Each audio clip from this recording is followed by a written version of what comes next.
Good morning student.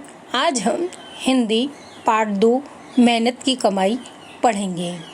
बच्चों, इस कहानी के माध्यम से कवि ने कहा है कि एक अमीर बाप अपने आलसी बेटे को किस तरह से परिश्रमी बनाते हैं, उसी के कहानी के बारे में हमें बताया गया है।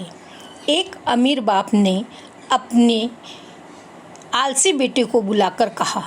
एक अमीर बाप, अमीर का मतलब होता है धनवान बाप, बाप का मतलब पिता, ने अपने आलसी मतलब आलस्य करने वाला, जो कोई काम नहीं करता, उस बच्चे को बुलाकर कहा, जा कुछ काम कमा कर ला।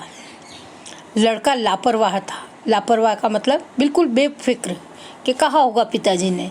उसने बेफिक्र बालक ने और निर्लज यानी बेशर्म, जिसको कोई शर्म नहीं आती, ऐसे बच्चे ने को काम करने के लिए पिता ने कहा।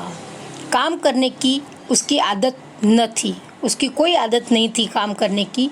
वह सीधा माँ के पास गया और रो धोकर मिन्नतें कर उसे कुछ देने को राजी कर लिया। माँ के पास जाने के बाद वो माँ के सामने रोने लगा और रोकर उसने मिन्नतें यानी प्रार्थना की कि माँ मुझे कुछ पैसे दे दो। माँ ने बेटे का दुख देखा न गया, उसने उसे 1 रुपया बक्से में से निकालकर दे दिया। रात को बाप ने पूछा, बेटा तूने क्या कमाया? लड़के ने झट से 1 रुपया निकालकर दिखा दिया। अनुभवी पिता सब समझ गया। उसने कहा, जा इसे कुएं में फेंका। लड़के ने झटपट जाकर रुपया कुएं में डाल दिया। अगले दिन पिता ने फिर कहा, जा कुछ कमा कर ला, नहीं तो आज भोजन नहीं मिलेगा। लड़का अपनी बहन के पास जाकर रोने लगा। बहन ने तरस खाकर 1 रुपया अपने पास से उसे दे दिया। पहले उसने माँ के पास से मांगा और माँ के पास से मांगकर पिता को रुपया दिया। दूसरी बार पिता ने कहा और उसे कहा कि नहीं कमा के लाओगे तो भोजन नहीं मिलेगा।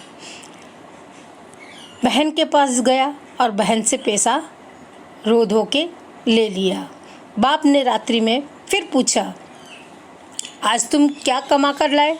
लड़के ने जेब में से निकाल कर 1 रुपया बाप के सामने रख दिया। बाप बोला, जा इसे कुएं में फेंका। लड़के ने वैसा ही किया। बच्चों, आज हमने इतना पढ़ा है। इस कहानी से हमें क्या सीख मिली? यदि वो बच्चा मेहनत से कमाता तो क्या अपना रुपया कुएं में फेंकता? नहीं फेंकता। वह उसको फेंकने के लिए आनाकानी करता और पिताजी से मिन्नती करता कि ये मैंने अपनी मेहनत से 1 रुपया कमाया है, इसलिए मैं इसे कुएं में नहीं फेंकूंगा।